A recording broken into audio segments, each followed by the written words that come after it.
Good morning, everybody. Today we are going to revise quantifiers.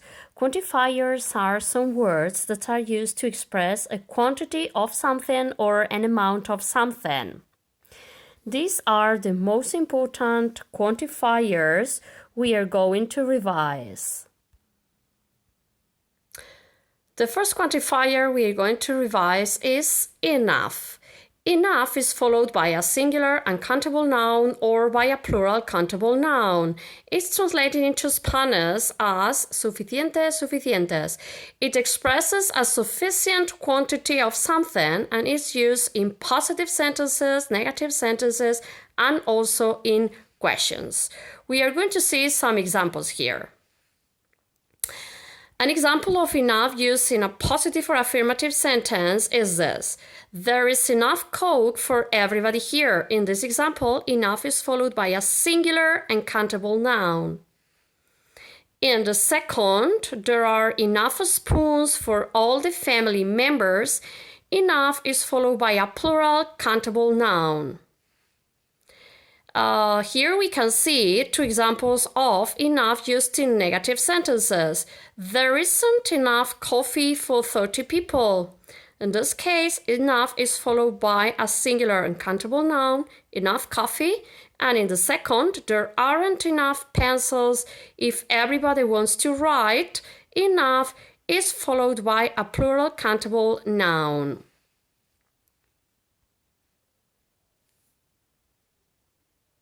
In the next two sentences, we are going to see the use of enough in questions.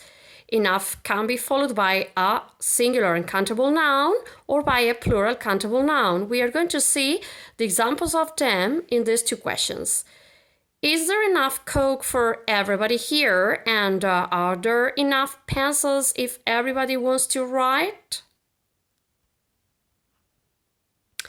Another quantifier we're going to study is a little. A little is followed by a singular uncountable noun. It's translated into Spanish as poco poca or un poco de. It refers to small quantities and it's usually used in positive or affirmative sentences. Let's see one example. They bought a little sugar. Sugar is a singular uncountable noun. Another example of quantifiers is a few. A few is followed by a plural countable noun. It's translated into Spanish as pocas, pocos, or unos, pocos, unas pocas. It expresses small quantities of something and it's used above all in positive or affirmative sentences. Here you can see one example of a few in a positive or affirmative sentence. There are only a few free chairs. Another quantifier we are going to revise today is a lot of.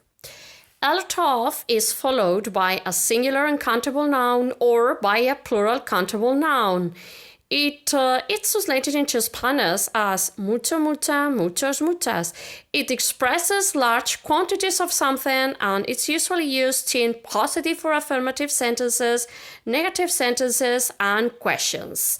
Let's see some examples. A lot of in a positive sentence. This sandwich has a lot of butter. Here, a lot of is followed by a singular uncountable noun. Another example of a lot of, but in this case, in a negative sentence, is she didn't have a lot of ideas for the poster. Here in this sentence, a lot of is followed by a plural countable noun. Another instance of a lot of, but in this case, within a question, is this. Can I have a lot of peanuts? Can I have a lot of chocolate? Here, a lot of is followed by a plural countable noun, peanuts, and by a singular countable noun, chocolate. Now we are going to revise much. Much is followed by a singular uncountable noun. It's translated into Spanish as mucho, mucha, and it's used in negative sentences and questions. Here we can see two examples of much used in the first case in a negative sentence and in the second in a question.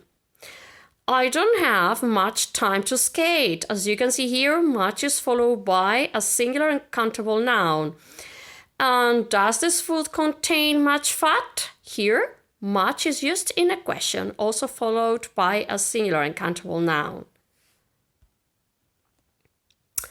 Many is followed by a plural countable noun, is translated into Spanish as muchos, muchas, and it's used above all in negative sentences and questions. Here you can see two examples of many, in the first case in a negative sentence and in the second in a question. There aren't too many coins for the collection. In the first sentence, many is followed by a plural countable noun and it's used in a negative sentence. In the second, did you see many wasps in the garden? Many is also followed by a plural countable noun and it's used in a question. Too much is followed by a singular uncountable noun. It's translated into Spanish as demasiado, demasiada, and it refers to more of something than is wanted. It's used in positive sentences, negative sentences, and also in questions. Let's see some examples. In the first case, you can see too much in a positive sentence. There is too much cream here. In the second, too much in a negative sentence. I didn't see too much fog. And in the third, too much in a question. Did you buy too much water?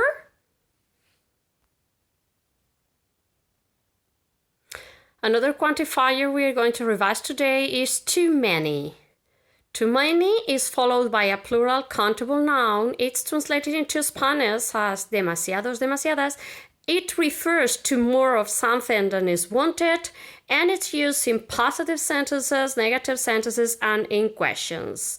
Here you can see some examples of too many in a positive sentence. There are too many people here. Of too many in a negative sentence. He didn't have too many friends. And of too many in a question. Did you buy too many sweets? Now we are going to revise how much. How much is followed by a singular uncountable noun. It's translated into Spanish as cuánto, cuánta. It's used to ask about the quantity of something and it's used in questions. Here you can see one example of how much in a question. How much juice do you need? Finally, we are going to revise how many. How many is followed by a plural countable noun. It's translated into Spanish as cuántos, cuántas, and is used to ask about the quantity or the number of something. And we are going to find them in questions. Here you can see one example of how many in a question, followed by a plural countable noun. How many kilometers are there from Madrid to Zaragoza?